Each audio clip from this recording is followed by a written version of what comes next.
Our club's always been a forum for visionaries, public figures, and decision makers to command attention to the issues of our time and inform the most relevant, compelling, and challenging conversations. Here we offer first-person access to dynamic political, business, and public personality. The Canadian Club is one of the most important podiums anywhere in the world that a Canadian can speak to, tell Canadians what it is that they think, develop those thoughts. And so I want to thank you for that very, very much. Please join me in thanking our esteemed panelists today. Through our programs and events, including our youth and young leaders programs, our diversity partnerships, our joint events, and our media and social media opportunities, we offer you access to dynamic political, social, and business figures from abroad and right here at home. The platform from which the eloquence of Canada has flowed all of that time, whether it be business, education, politics, sports, arts, and culture. If someone wants to say something to Canadians about this country and about the future of this country, this is the venue you choose. Good afternoon, everyone. My name is Tanya Van Biesen, Canadian Club President for our 128th season. I'm very pleased to host the club's first event featuring Dave McKay, CEO of Canada's largest company. Our club continues to change and transform with the times. We're embracing technology to connect with members and guests wherever in the world they may be. We're expanding our networks and partnerships to enrich our offerings. And we remain steadfast in our commitment to you to bring the leaders and decision makers shaping the future to our podium, Canada's podium. Allow me to acknowledge our sponsors who make these events possible. Today's discussion is proudly sponsored by EY, BCG, and Blake's, and thank you all for your invaluable contribution.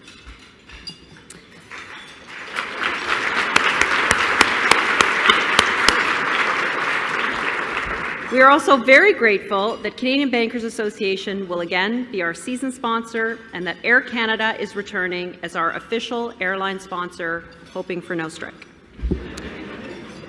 We are proud to share that Canada's Forest Trust Corporation is our Smart Forest planting partner for the third season in a row. Through this partnership, we've planted and protected 1,250 trees to date, which is estimated to capture over 196,000 kilograms of carbon dioxide throughout their lifetime, and that's equivalent to over 1,000 flights between Toronto and Montreal, hoping for no strike. You can find out more about Canada's Forest Trust at canadasforesttrust.ca. Just a few quick housekeeping items before we get started. So for details about our upcoming events, I encourage you to visit our website at canadianclub.org, and please consider becoming a member if you are not one already. We also offer access to our events on demand in case you want to revisit today's event or you want to see one from the past, and we encourage you to share information about today's event on the social media platform of your choice. Now, at our events, not only do we encourage networking, we want to hear from you. So please consider asking a question of our guest speaker.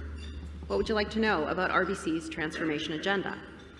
You'll find old school question and answer cards on your table, so please fill them out, and someone will be available to collect them from you and to give them to our moderator, Diane, up here on stage. And for those joining remotely, please hit the Submit a Question button on the right side of your screen at the appropriate time.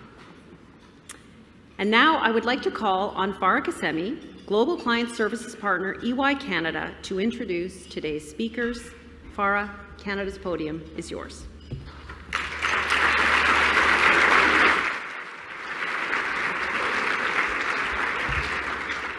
Thank you, Tanya, for kicking off today's session and this season of the Canadian Club. EY is proud to partner with the Canadian Club as we continue fostering meaningful dialogue and innovative ideas that help build a better working world for all. Good afternoon, everyone. My name is Farah Kassemi, and I have the privilege of leading EY's relationship with RBC globally. In addition to being my longest-standing client, it was RBC who empowered me as a solo 17-year-old immigrant months before I even landed in Canada. In fact, much to the horror of my parents, I distinctly remember walking into the Place Ville Marie head office before stepping foot into my new university grounds down the street. I'm sure I'm not the only Canadian in this room who has deep historical ties with the bank. Now, let's fast forward to today's RBC. To describe the immediate market reaction to RBC's recent quarterly results as favorable would be like saying my 8-year-old daughter is partial to Taylor Swift. It's a bit of an understatement. The stock price of the 160-year-old company reached a record high recently. One industry watcher noted that while expectations of RBC's performance have been building, reality proved to be even better. This market reaction does provide us with a good starting point for today's conversation between Fortune's Diane Brady and RBC's Dave McKay. He doesn't really need an introduction, but just in case, Dave has been at the bank for 36 years, 10 years as its president and CEO. He's led the bank through an extraordinary period of growth and transformation, most recently the acquisition of HSBC Canada. Today, RBC is one of the largest banks in the world, and Dave was recognized as Canada's Outstanding CEO of the Year in 2022, among other awards and accolades over the years. Now, one of my personal takeaways from the bank's impressive run is that opportunity abounds. RBC continues to do the unprecedented successfully, even in a world where international order is fracturing, advanced technologies are disrupting, and societies are polarizing.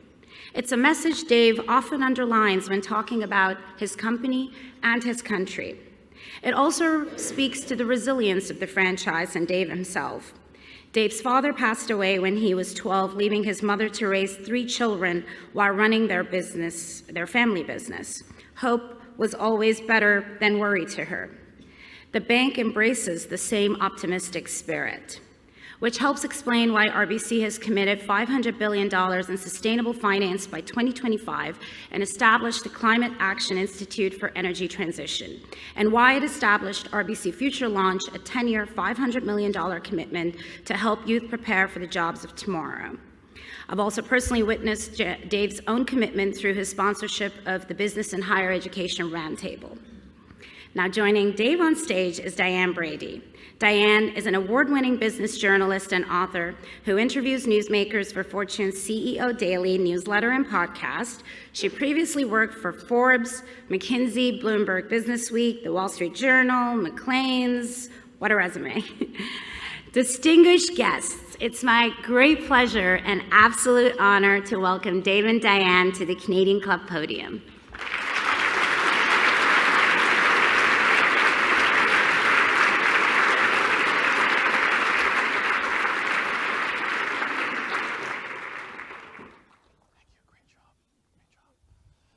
Hello, Dave. Good afternoon. Hi, everybody. Normally, I like to start by talking about the different places you were at before you came to RBC, but I think we have to go back to puberty for that. And for Farha, too, you like to get them young. So let's... 36 years, I guess. 36 years. Yeah, well, we're going to go searching, are we? Well, no. Well, actually, you know what? Since we're here, let's just start with that. What did you want to be when you grew up? Tell us a little bit about some of your early jobs prior to you being hitting puberty and starting at RBC. That's what everyone came for. I think I wanted to be. I was highly influenced by Jacques Cousteau. I grew up in that whole Calypso Jacques Cousteau area. Many of you are too young for that. So I wanted to be a marine biologist. I wanted to swim with sharks. That didn't work out. It sounds like a Seinfeld episode, doesn't it? Yeah. No, my first job, like so many in my generation, was delivering newspapers. I had the Montreal Gazette route in my suburb of Montreal, and I had to get every paper delivered by 7 and catch the 7:15 bus to school. I started with kind of only 30 papers, so that was very manageable, and then got a second route added to that. I consolidated, I merged up to about 45, and then the Montreal Star, which was the afternoon competitor, went out of business. And then I ended up with 70 papers that had to be delivered before 70. Can you imagine trucking through Montreal snowbanks with 70 papers every morning, 5:30. That was a real lesson. The worst thing is you had to collect. And if you remember, we had to collect their receivables. It was slave labor. But they just shut the windows. And I figured out that my sister was 5 years younger. She had blonde hair, blue eyes. So she started going collecting one week when I was at a basketball game, and she got twice the tips that I did. So we came up with this partnership that I would deliver the paper, and she would collect, and we'd split the proceeds, and that was kind of the beginning of our then empire. It became Canada's largest paper route, I'm sure. That's all we need to know. Well, listen, you get into rooms we don't get to go. You talk to leaders worldwide. I think a good place to just level set the conversations. Tell us a bit about, what are the themes you're hearing? What do you think's overhyped or underappreciated right now? I think the challenge is that we're overwhelmed by the complexity of what's coming at us. I see the stress on leaders around the world. I see the paralysis that it creates among many leaders, particularly new CEOs, as you're trying to pick the destination, your fear of picking the wrong path. When it takes the form of significant geopolitical change, and you're trying to adjust to supply chain reorientation, moving from kind of a rules-based order to a power-based order in our society, and reforming around that. We'll probably hear a little bit about that tonight. We might talk about that a little bit. You're seeing massive complexity around climate. You're seeing rules and disagreement around, we can't even agree on the rules and the path that we're going to take, and therefore we're operating at the margin of climate change, not at the core of what we should be doing to really affect that change. But the rules are so complex, and we're arguing about how we're going to make this transition, and we're losing valuable time. But the complexity that puts on top of every global business, I don't think through all this we've lost the conviction that we have to make this journey, and we have to do it fast, but there's no agreement of what we're doing. Tech, at the end of the day, the massive changes just with machine learning and AI, now quadrupled by generative AI, and those large language models, small language models that we'll talk about, are affecting an enormous amount of change and upending business models, including our own. And how do you figure that out in parallel? And then the financial leverage that we have in our system. So CEOs, leaders are dealing with these tectonic shifts while managing inflation, while managing economy. And you can see the stress on the system. And you can see the stress on our country, a small country trying to find its way in a world where scale matters, geographic scale, business scale really matters. So I see all kinds of flavors of challenge coming out. And what's the common theme across that is that whether it's country versus country, government versus industry, because there is a versus there, society versus its citizens, everybody's moving at different speeds and in different direction. Like this cadence, the flywheels are changing at different speeds. And when you do that, the gears don't sync. And therefore, countries are moving at different speeds on bank regulation. They're moving at different speeds on climate regulation. They're moving at different speeds on supply chain reorganization. And therefore, trying to plug in is hard.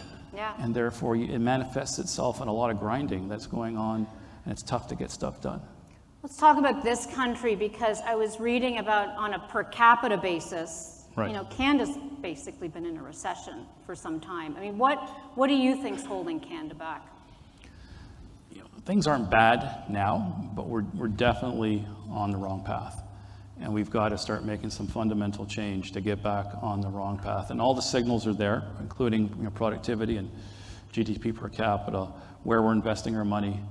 As one, I think Rob Asselin said, we're in a consumption-based incentive system to get back on the right path. I just lost my mic there. Yeah, the minute you said incentive-based, was it? No. They cut off your mic. Exactly, bigger powers. So what we have to do as a country is because of these power changes in the world, we have to figure out what the United States needs from us. It is so important because we're not in sync with the United States. We're out of sync with the US. And therefore, it's a very important overall market for us. We have to, tonight's speech will be some important signals for us as what's important to the United States. Canada has to get in sync and create value for our largest trading partner. And we're getting feedback from very senior people in the US is that you're not creating enough value. In fact, one very senior person said to us recently, a group of CEOs, you're not serious people. Right out of succession. Canadians are not serious people. About the issues facing the two countries. Right. Not that we're not serious people, and it was done with the utmost of respect, but the message was, you're out of sync with your largest trading partner. So you think about the messages that are here tonight and what's important to the U.S. Security is really important to the U.S. How do we become more relevant to their security infrastructure? For us, it could mean the Arctic. You know, the tens and tens of billions, I think of $70+ billion invested between Russia and China in the Arctic. What's Canada's role in defending the Arctic as a transit, energy resources, mineral resources? The U.S. is relying on us to play a big part in that. Our overall contribution to NATO and the budgets, the security agenda is huge. Resources. They need our resources. They need our critical minerals. How do we add value? How do we accelerate that? We've got regulation that's slowing us down. We even had a capital input from the U.S. government into our own resource sector to get going so we can get out of our own way. Energy. As we think about these power structures changing, the U.S. needs us to supply Asia with energy. More natural gas, even through TMX, more oil. That allows the United States to feed energy to Europe, and therefore energy security is a big part of overall security. So what is our role? How can we play a role there? Technology, clean tech, food, climate's changing. The Midwest is drying out. What's the role that we can play in exporting food? So as you think about what the U.S. needs, it actually lines up really well with what we're good at. We're just not getting it done. So the U.S. needs less rhetoric from Canada and just more getting stuff done. Well, it's right in front of us. Let's get beyond the rhetoric. Okay, so there you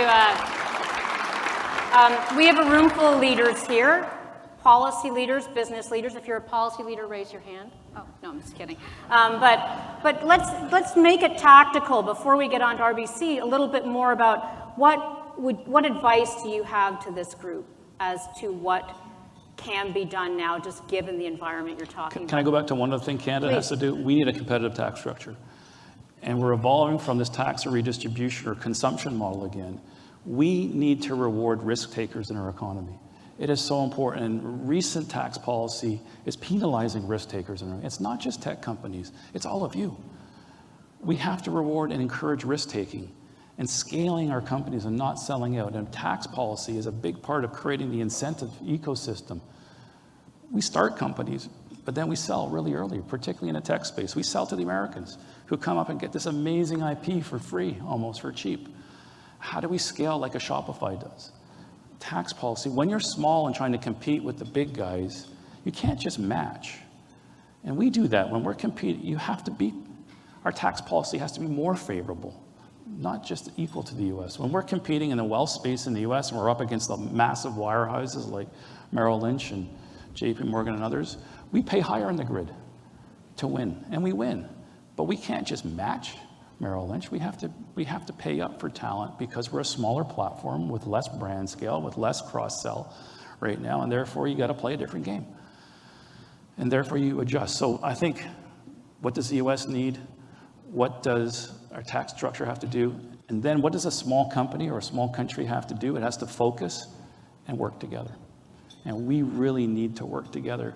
We can't have this division between business being a villain and government there to protect everybody. We need to work together as a small country and accelerate to what the Americans are asking for. Accelerate our execution. So with that then, into what do we need to do? We need to find new markets. We need to not just rely on Canada, because Canada's not enough scale, even at 45 million people. And as we're trying to scale Canada, it's going to take a while. We're going to go through the hiccups of trying to scale definitely a little too quickly here with 2 million people coming into the country in 2 years or 2.5 years. It's a little too fast, and we're really struggling with that. But we'll get through that. We need to continue to look for new markets. It's absolutely critical. We need to, and you can rely on our youth. They can solve problems. And our youth have 10% unemployment. They're being left out. They're disengaging from our economy. They're worried about climate. They don't have a job. They don't think they're ever going to own a home. They're tired of what's going on, and they're looking elsewhere. We need to engage them. And just to give you an example of how powerful our youth are, we just finished our, I think, 12th program in our revamped summer student program, where we bring in The thousands. kind that Farha did. Yeah, like Or Farha you. did, yeah. Yeah. We have an Amplify program where we take 100 students and we put them to teams of 6. And on May 1st, we give them some of our toughest problems. None of them have ever worked in a bank. And we say on August 15th or whatever, at the end of your 4 months, you're going to present to management your solution to this problem. Go figure it out. And we give them one executive sponsor. Just go figure it out. No rules. And we file an average 4, 5, 6, 7 patents every summer. We come up with these great ideas when they present to us. They've never worked in our company before. They haven't even worked in the industry. But they're solving problems with a completely different paradigm than my generation has and many generations in this room. So levering youth into our economy, levering our immigrants into our economy, which we've done really well and have to continue to do well, you can all play a big role in that. You can set the tone as leaders in how you solve problems and how you lead. Look for new markets. Play for the long term. Don't give up. You know, It's hard to keep pushing and have ambition for scale. Like start with a big ambition for scale. We might get that at the end. Well, I remember, you know, oftentimes when you talk on a personal level, we often talk about the character differences between Canada and the US. And I remember speaking to the then CEO of Morgan Stanley, who was Australian, and the word tall poppy syndrome came up. And he knew what it meant. I knew what it meant. None of the Americans in the room knew what it meant. I mean, is there something culturally as well that we need to think about? Or is it really just build the regulatory environment and they will come? It's a great question. I don't know if everyone will agree. I agree with you. I think we don't celebrate success unless you score a goal or try to win the Stanley Cup. Not quite successful yet. But do we really celebrate, like you celebrate the success of leaders in the United States. American media celebrates success like there's no tomorrow. They'll penalize you when you don't do well. But I think America does a great job, and people have ambition for financial success, but they want to be on the cover of Fortune. They want to be recognized by their peers. You elevate leaders who are successful, and then others aspire to that, and you create a culture of winning and celebrating winning. We don't. We're skeptical of success, particularly because we're portrayed as antithesis to the economy, and we're sometimes portrayed as villains as business leaders. That's destructive. We don't need to do that. Why can't we have both? Why can't we celebrate success and encourage others to take risk and emulate success, yet we try to pull it down? So I think there is a psychology there that we could be better at, and we have to do it together. Media has to do it. Business has to do it. I think we celebrate success, but we're better at chronicling failure, I think.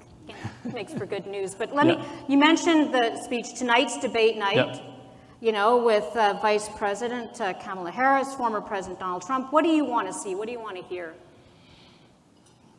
You know, you're hoping for themes of fiscal balance. Good Probably luck. not. Yeah, good luck with that. Yeah. Some acknowledgement of fiscal necessity that exists. You're going to want to hear acknowledgement of the roles that security will play, and then maybe how partners can play in that. I think is really important. You want to hear the tone on trade, cross-border trade. Like I've always fundamentally believed that when trucks cross borders, tanks don't, and therefore, while we are reglobalizing, not deglobalizing, trade is incredibly important. We can't make everything ourselves. We are going to have to find partners we trust and continue to leverage relative competitive differentiation. And that's got to play some role in the overall. I want to see a note of American expansion, not retreat. I mean, China is expanding aggressively into Africa and to other markets. We need a strong America that's in expansionary global mode and protects democracy and stands up for the rules of democracy. I'm hoping for decency and decorum. That's integrity. One right? common theme integrity. They both have is Buy America. Facts matter. Yeah. Facts do matter. Our facts are the basis for our democracy. If you can't agree on facts, you can't agree on anything. So I'm hoping that comes through. We'll check in tomorrow to see. But I do think the Buy America You don't believe any of that? Well, I think the debate format hopefully will help. But does it matter if Buy America is really the theme that both parties rally around? Because that is something that does seem to impact Canada and impact business strategy. To a degree, yes. It has to be the lead issue, but then how do you execute it? I mean, it would be so inflationary for America to make everything. And therefore, they need partners. They need minerals. They need energy. They recognize that. So therefore, as a very senior U.S. administration person said to me, don't wait for us. Figure out how to plug into our system. Right? We're spinning hard, and we want people that create value for us and can plug in while we're moving fast. And Canada has to play that role, but we can't wait for them to invite us into the party. We have to fight our way into that discussion. And I spent a lot of time with Canadian business leaders who are fighting their way in and winning in the U.S. system because they're creating value. And they've learned how to play that game. So I think from that perspective, certainly there's going to be a Buy America. But it's not solely Buy America. They're not going to make everything. And therefore, where do you fit in? And I think, as we just talked about off the top, there's so much that we can do well that's complementary to Buy America and what America has to do. They need allies. Right? This is not a go-it-alone strategy, even though there is an inward regression. I think both parties will come out and say there has to be some type of balance. So let's move to RBC. We heard, of course, you're doing well. Yep. We'll look for insider selling Record if high anything yesterday. happens. But, but tell us more about how this is shaping your strategy. Certainly. So we think about, let's just touch on the scale theme. Scale is absolutely critical, and therefore, what do you mean by scale? When I talk about scale internally, it's one of our core 3 pillars. It's operating scale in a world where margins are coming down, new competition's changing value chains. You have to be an efficient operator of your business, the most efficient. 2, data scale. Data scale drives generative AI, drives partnerships, drives reciprocal value across your partner. Data scale comes with client scale, is absolutely critical in the oil of the future. So you need data scale. You need balance sheet scale, being able to help the smallest to the largest customer, to be able to help them cross-border and all their needs. Balance sheet scale is something that we offer, being a $2 trillion plus balance sheet and one of the top 10 banks in the world. And then brand scale. Brand scale is we're building outside the country. We're doing well in the United States, but we've got to continue to build brand scale. So as we think about leveraging our scale for value creation for our customers, it's across all those dimensions. And particularly if we just touch on data scale. Data scale allows us to go to some of our core partners like Petro-Canada and Rexall and others and say, we can help you grow your client franchise. We can help create value for our customers and your customers. We've even built and patented in the United States a clean data room that allows us to merge data and then derive insight and then return data in complete privacy, never revealing who the customers are. Creating that type of value exchange and growing each other's franchises is what data scale can do across so many partners and customers. So I think data scale drives large language models. Small language models is going to create an enormous value in the future. So we're really focused on how we use data to think about not our business, but then where we need to move in the value chain. Example of the mortgage business, we just launched a home search engine. We feel if we just stay in the financing end and wait for the customer to come to us, there's going to be so many people in that value chain that will try to pull that customer off our path and try to offer them financing, that we have to integrate our business model now right through that customer discovery and search. And that's our philosophy, that we have to be in search and discovery wherever a client, whether they're starting a business, investing, starting a family, buying a home, buying a car, you need to move up the value chain to your customers into that search mode. And it's been successful. It's hard, but once you get it, then you have a completely reoriented value chain, and that's going to go off against, we might talk about the super apps and the worlds that the Apples and Googles and Amazons are doing. Explain super app, because I think that's interesting. You mentioned large language models. Of course, Gen AI can induce both paranoia and excitement. Where on that spectrum are you, and how is that shaping even just some of the business models you're thinking about? It's both. I mean, it's going to be so transformational. It's going to change a lot of jobs and how we do those jobs. And we have to prove where information comes from to be, again, this is around fact and the derivation of some of those recommendations, those ideas. I think we're well on our way.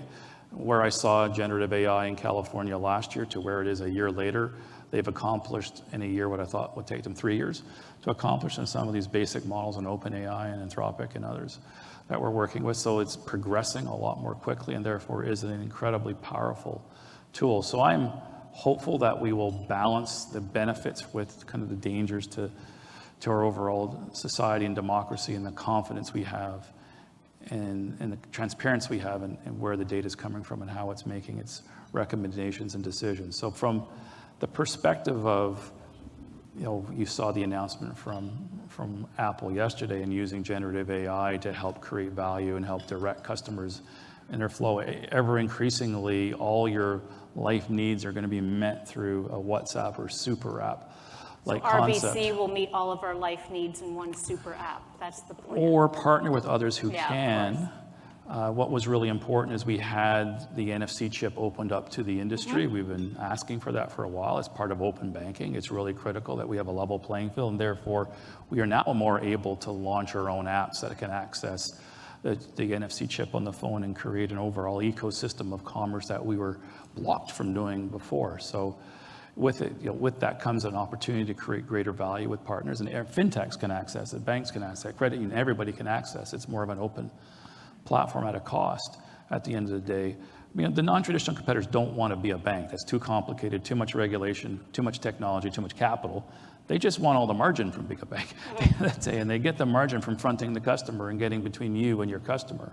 How do they do that? They do that through a super app that allows you to curate an experience, and then seamlessly offer products and services while you're on that life path.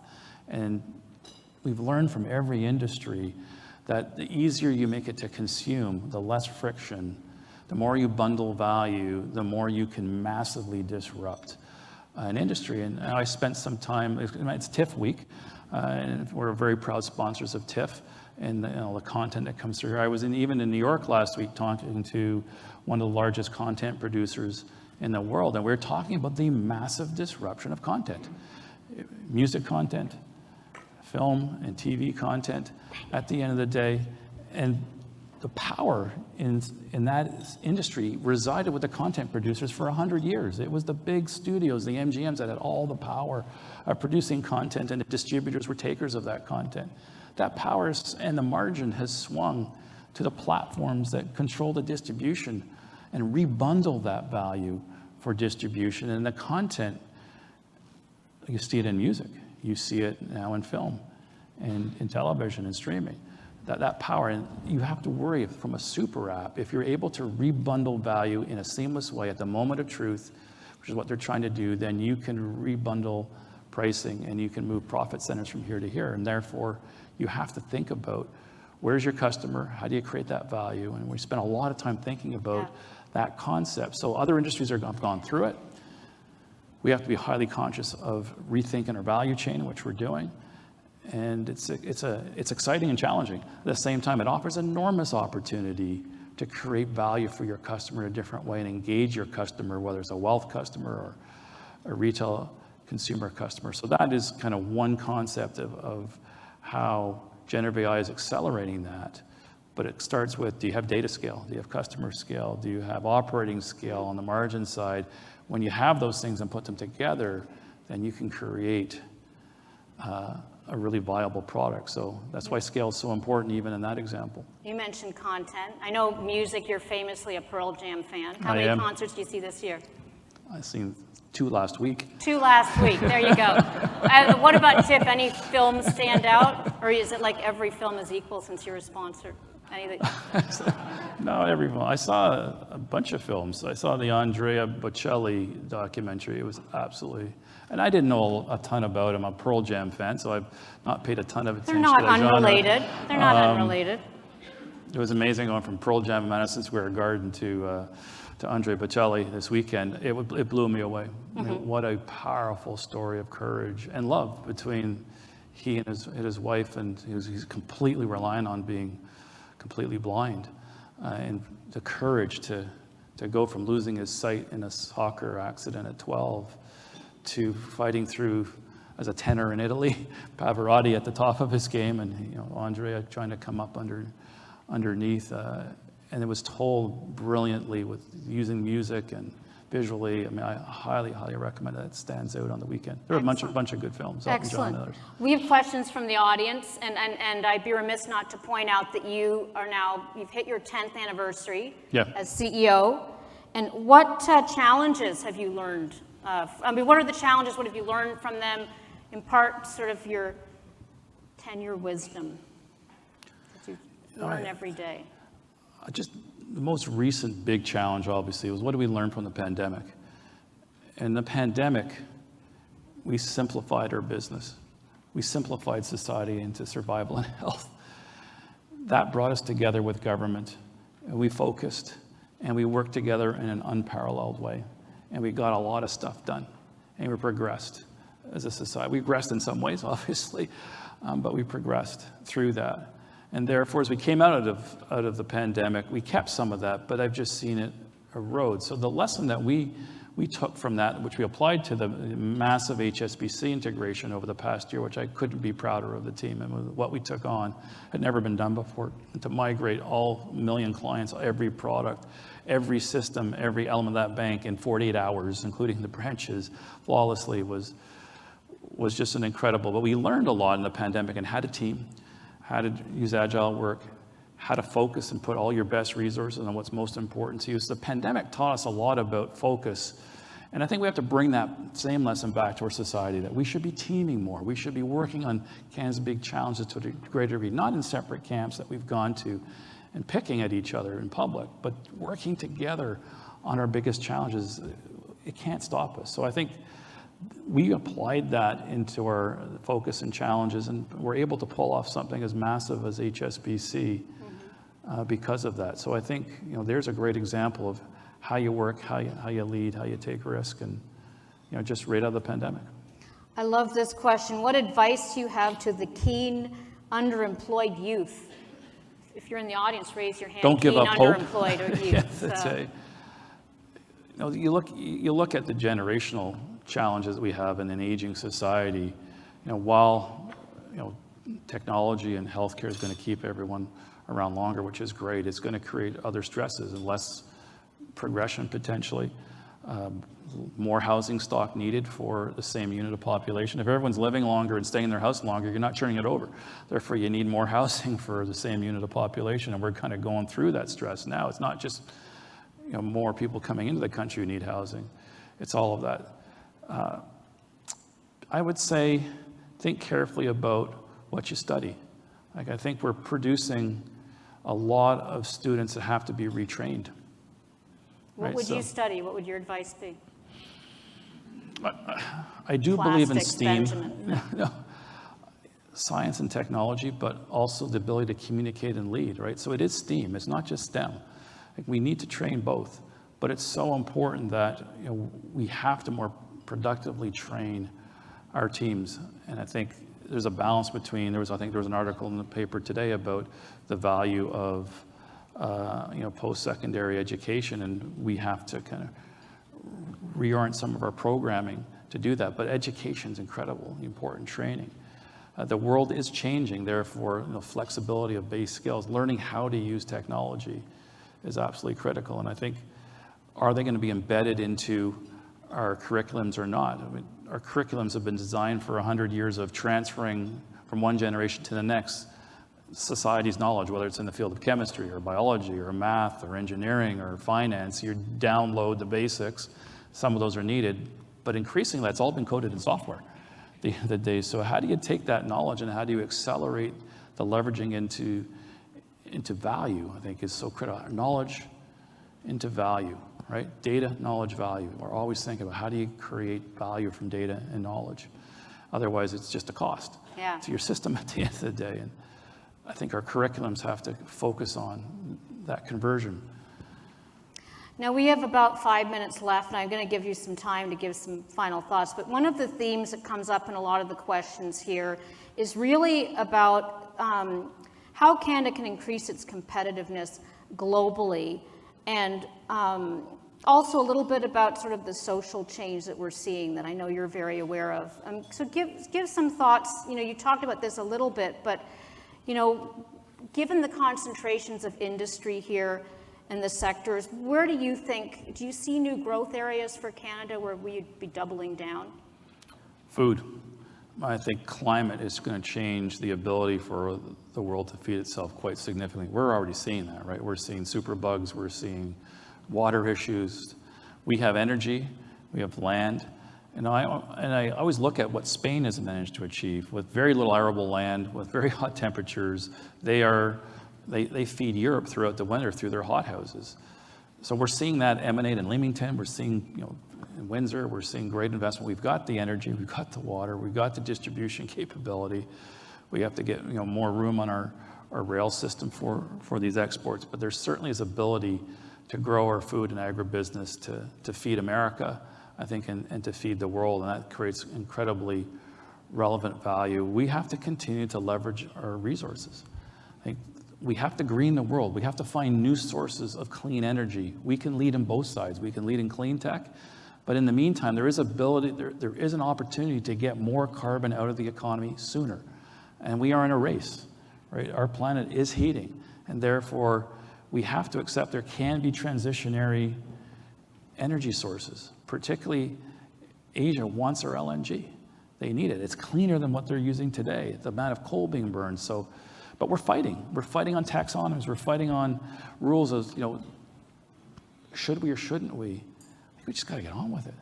Like, we can't keep second guessing ourselves. So I think energy is a huge part of what we do. We have the best educational system. We produce amazing talent. We don't struggle to create new ideas and new companies. We struggle to scale. And we've been talking about this. What causes us to sell and to not scale? Is it too hard? Is it too risky? We have to scale like the Swedes do. They've figured out how to move from their core market of 6 million or 7 million people, which is the size of Toronto, to new markets. It's like they take their second breath in life and they're thinking about exporting their product globally. There's something do we need to have more internships that are international to create a greater focus? We have all these immigrants coming in who provide us with a national connectivity to their home market and an understanding of how Canada has to be global. So we should have it. Yet there's something that stops us. Is it tax policy? Is it the risk-reward equation's not off? We talked about it in circles. We have to solve it. We have to do what Shopify has done. They have not sold. They have scaled, and they have fought hard, and it's been tough. But they're winning, right? It's not a perfect kind of ascension. It never is. It's interesting. I think one of the good places to end is this question really about advice to leaders, in this time of complexity, but also a little bit of a personal reflection, because you more than most are navigating that complexity. So maybe start with talking a little bit about how you do it, and a little bit as to what others can learn from that. I've kind of done two things throughout my career, and they're different from I hear others talk. And I've tried to analyze, if I ever to write this down, why. But whatever job I have since I started leading as an executive in this company, I can't say I did it from the first job in a ranch or a coder where I started. But I've always said I want to be the best in the world at what our team is doing, whether that's running the credit card business or running the commercial business or running the retail bank or running RBC. I said, I want to be recognized as the best. And how would you measure that, and how would that look? So I think from that perspective, I always started with an ambition to be the best there is. Not unlike you're an Olympic athlete and you say, I want to be the best. I'm competing in this discipline. I want to be the best. The second thing I did, and this is what I look for in leaders, and I'll give you kind of how I measure leaders, is I set a bold ambition. And I declared myself publicly. And I have been in rooms like this where I got up and said, we're going to grow this business by 50 or 75%, and it's going to look like this after 3 years. And I saw people snickering in the back line, yeah, what's he talking about? He's on drugs and blah, blah, blah. And then you break it down. You say, well, what does that mean? Like, how many new clients do you need? Do you need new products? Do you need to take out costs? What are you going to do? And just chunk it down and make it digestible. And then figure out where your gaps are. And then rely on really great people. We took on all these goals without exactly knowing how we're going to get there, but knowing that if you set a goal here, you'll get here. If you set a goal here, Hopefully you get here, but if you get here, that's pretty fantastic. So when I look at the leaders across our company, and we have amazing leaders, I have a 4-quadrant grid I put everybody on. It's really simple. Personal ambition, organizational ambition. You want to be in the top right, where you have high organizational ambition, you state it publicly, but to do that, you need personal ambition often. That, I want to do this for the company, I want to grow by 50%, I think I can be number one in this product category, and I want to get recognized and I want to lead at a bigger level. And you want those people who are willing to take risks to get ahead. Conversely, you can have high personal ambition for title and leadership, but you're not willing to take the risk internally. You want to be recognized for playing it safe, for staying out of trouble, for being maybe a good soldier or not a good soldier. And those are the ones that can get you into trouble because they're seeking title without moving the organization forward. And they can be negative players, they can be neutral players, but you really have to look for those and call those out because it's about them first and maybe not even about the organization. The ones in the bottom left, no personal and organization, they usually find their way out of the organization over a period of time.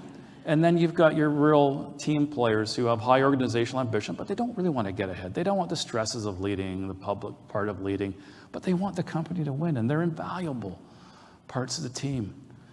And therefore, I look at how the teams are composed, what types of leaders we have, and you really focus on the top right and the top left. Right? Those are the ones that balance, and you put them together, which we do purposefully, and magic happens. Magic happens, and that's how you get RBC at the end of the day. So when I think about ambition, stating ambition, what you need to look for in your company, what you need to groom and reward, that's a little something I've done my whole career that helps put teams together and helps select the right people to move forward. You and your sister on that paper. And my sister, top left. Yeah. I think that's excellent. High organization, high personal. Please join me in thanking Dave McKay. It's very fun. Thanks again.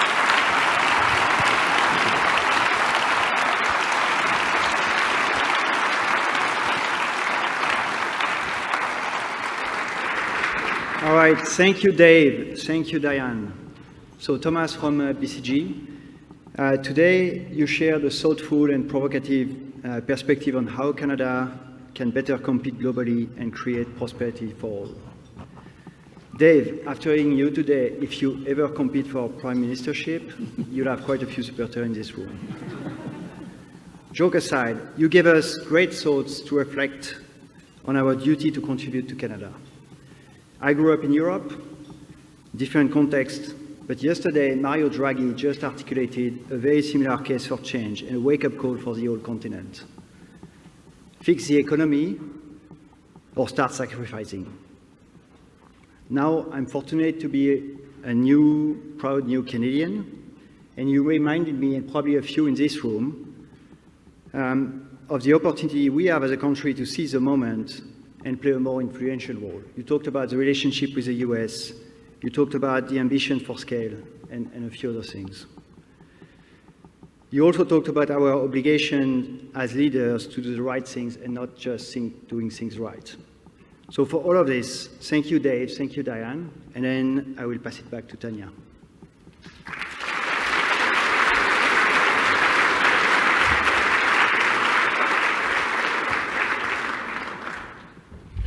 Thank you, Tomas. Before we close, I want to invite our audiences to join us for other fall events. And actually, before I do that, I just want to say thank you to both of you. That was a great conversation, so thank you very much. As we project forward, on October 8th, we will host philanthropic and financial mogul and chairman of Portland Holdings, Michael E. Chin. So please have a look at our website at canadianclub.org for more details. As always, I would like to thank our AV supplier, VBC Live, for superbly facilitating today's event. Thank you again to our generous sponsors, EY, BCG, and Blake's for today's conversation. Members and guests, we look forward to you being a part of our next event, so please join us for a great season, and thank you again to both of you.